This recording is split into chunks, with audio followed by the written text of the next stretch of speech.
Y para aclarar dudas que surgieron entre los televidentes por el anuncio hecho la semana pasada de los cambios a el programa Hoy Nos Circula, tenemos en el estudio del Telediario a Sergio Sirat, director de Calidad del Aire de la Secretaría del Medio Ambiente. Gracias por acompañarnos, Sergio. Hola, ¿qué tal? Buenas noches. Muchas gracias. Buenas noches. Para entrar en materia, ¿no? Porque nos han llegado muchas dudas de la semana pasada.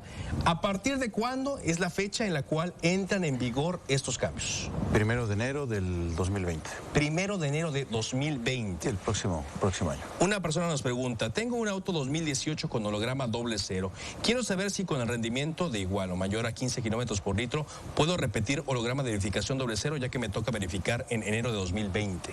Estamos evaluando, una de las consideraciones es que no solamente deben de tener el rendimiento, sino también deben de ser vehículos que tengan un cumplimiento de emisiones bajo. Entonces, tendríamos que ver qué vehículo es y tendríamos en su momento, por supuesto, antes de iniciar la medida, en el portal de la Secretaría de Medio Ambiente se establecerá con mucha precisión cuáles son los vehículos que pueden renovar y los que ya no lo podrán hacer.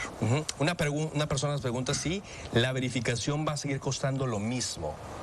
Sí, en la Ciudad de México cuesta exactamente lo mismo un holograma tipo 2 que uno tipo 1 que uno tipo 0, a diferencia de otros estados donde sí hay una diferencia muy importante entre los distintos hologramas.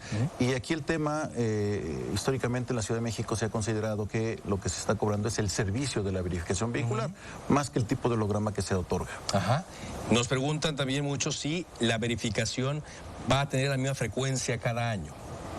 Es correcto, en el caso del 00 es cada 2 años, o será cada 2 años. En el caso del holograma 0 es cada 6 meses, no cada año. Al igual que los hologramas 1 y 2 es cada 6 meses. Cada 6 meses. Otra de las cosas que está cambiando con el tema de la contingencia ambiental es que ahora va a existir esta fase preventiva que nos gustaría nos aclararan para que quedara más claro, ¿no? Porque la fase 1, bueno, pues es a partir de los 150 puntos, la fase 2 a partir de los 200, pero la preventiva es cuando haya un 70% de probabilidad de que llegue a los 140. ¿Cómo está ese tema y cómo se va a medir? Son dos fases preventivas distintas. La primera tiene que ver con el ozono y eso es por pronóstico. Bien. En la Secretaría de Medio Ambiente tenemos un sistema que evalúa las condiciones meteorológicas del día siguiente. En el sistema se corren modelos fotoquímicos y además tenemos insertado la información de los inventarios de emisiones, de tal forma que se hace una simulación y podemos calcular con un cierto margen de asertividad cuál sería el valor al que podríamos llegar al día siguiente. Cuando veamos que el valor es de 140 o más, con un alto porcentaje de probabilidad de llegar, aplicamos una fase preventiva que consiste básicamente en avisarle a la ciudadanía para que tenga sus precauciones de estar vigilando cómo se va a comportar la contaminación el día siguiente. Si ellos ven que la contaminación es alta, evitar hacer ejercicio al aire libre y además aplicaremos algunas medidas que tienen que ver con reducir las emisiones, pero básicamente generadas en el sector gobierno, que son vehículos del sector gobierno, es no aplicar obras y servicios que generen altos niveles de contaminación para tratar de evitar llegar a 151 o más de índice de calidad del aire por ozono. Cuando es PM2.5 es cuando por medición lleguemos a 135 de índice de calidad del aire, ahí ya informamos a la ciudadanía. Nuevamente el objetivo es informarle que la situación de contaminación es mala para que la ciudadanía tome las precauciones y evite exponerse, y aplicaremos los valores de contingencia o las medidas de contingencia cuando lleguemos a 151 o más. Bien. Muy bien. Una persona nos pregunta, ¿qué pasa con los autos que trabajan en una aplicación, que si también entran en el programa y no circula? Me imagino a los Uber, Cabify y todo. Tienen que entrar, obviamente. Es correcto, deben de entrar al mismo esquema de Hoy No Circula que estamos manejando como para cualquier auto particular.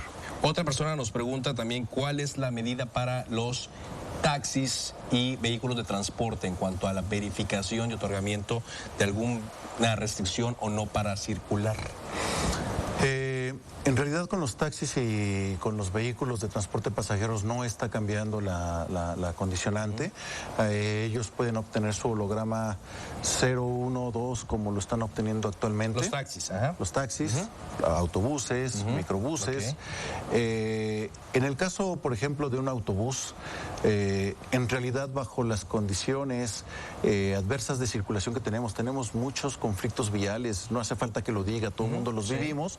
Es Es mucho más conveniente que estén circulando autobuses con 30 o más pasajeros que vehículos donde en promedio estamos circulando los autos particulares con 1.3 pasajeros. Ese es el promedio. Sobre ese tema hay varias dudas, sobre el tema de si el transporte público verifica o no, porque todo el mundo los ve pasar como chimeneas rodantes y pues se ha mencionado en muchas ocasiones, no, es que ellos no verifican. ¿Qué se va a hacer para ponerlos ellos también en regla? Es obligatorio la verificación vehicular. Ahora, existen diferencias con relación en dónde cumplen con su obligación. Cuando el vehículo trae una placa otorgada por la Secretaría de Comunicaciones y Transportes, la verificación se realiza en los centros de verificación de dicha secretaría, que dicha secretaría autoriza. Cuando trae una matrícula del Gobierno del Estado de México, otorgada por el Gobierno del Estado de México, es en sus centros de verificación, y cuando es de la Ciudad de México, es en nuestros centros de verificación. Todo el mundo está obligado a verificar.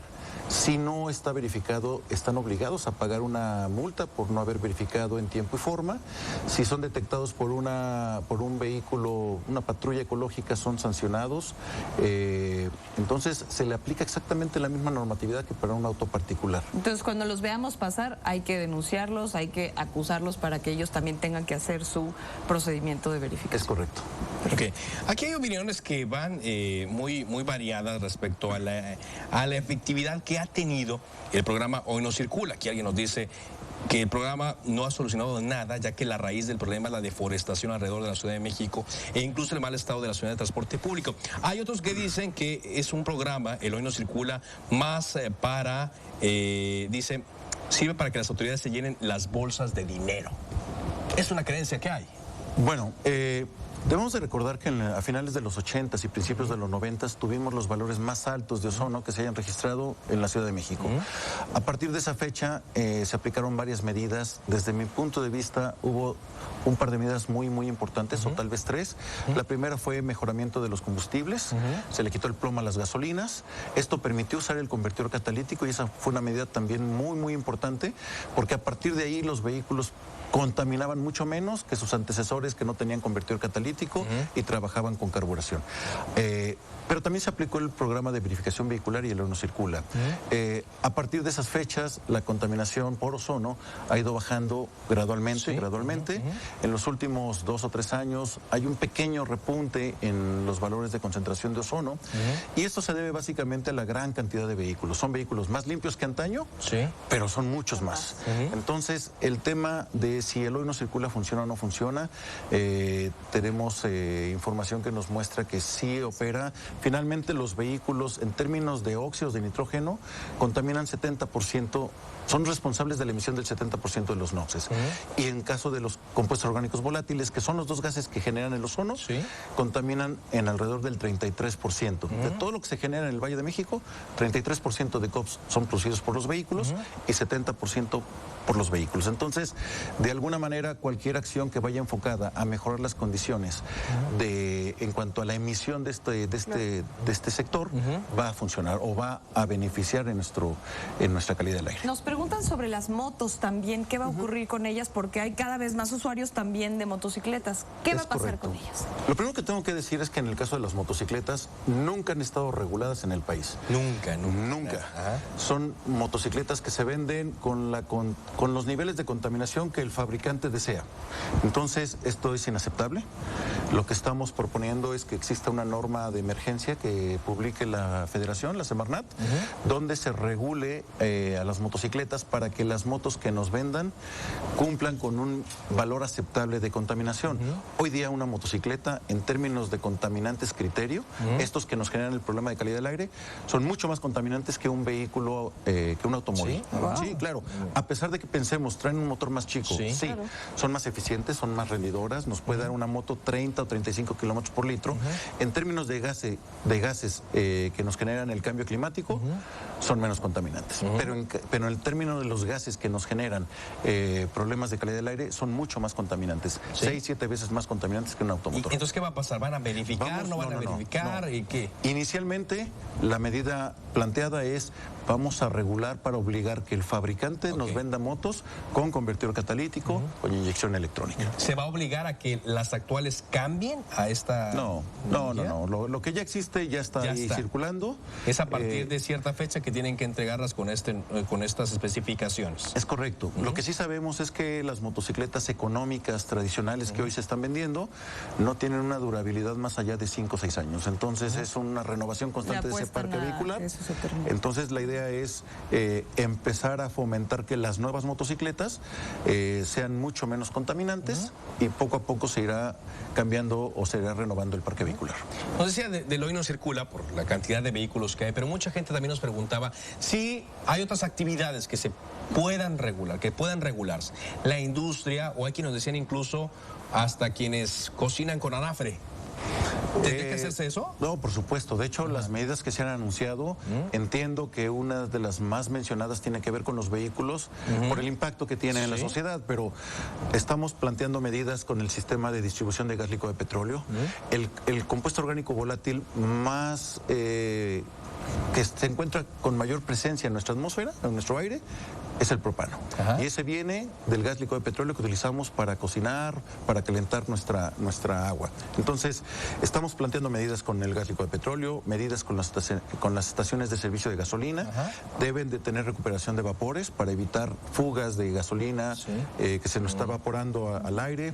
Estamos trabajando con la calidad del combustible que vamos a tener en la megalópolis en los meses de mayores temperaturas, donde se forma el ozono con mayor facilidad, que es febrero, marzo, mayo y junio. Adicionalmente estamos planteando el que surja una nueva norma, que es importante mencionar que muchos de los productos que usamos en el día a día en nuestros hogares contaminan. Y no podemos evitar que contamine. Entonces, ¿qué vamos a hacer? Estamos planteando que estos productos sean regulados a través de una norma para que contengan menos compuestos orgánicos volátiles y también modificar el tipo del compuesto orgánico volátil para que sea menos reactivo y genere menos ozono. Entonces, es un plan integral donde estamos planteando 14 medidas. Hacen falta muchas más. Se tendrá que trabajar en un ProAire que establezca la política pública ambiental de los próximos 10 años en el Valle de México, pero lo que se acaba de anunciar son medidas de aplicación prácticamente inmediata. Y ojalá un subsidio para autos eléctricos. Todos nos lo están pidiendo. Nos preguntan mucho también, pero eso ya será cosa de la Secretaría de Economía que lo mencione. Sergio, gracias por haber venido. Al contrario. Y a nuestro auditorio, ojalá le haya quedado las dudas aclaradas. Si no, vamos a estar constantemente y seguramente conforme se acerque la fecha en 2020, dando más información al respecto. Muchas gracias. Encantado. Gracias, Sergio Cirat. Nosotros vamos a una pausa. A esta hora nos desligamos ya.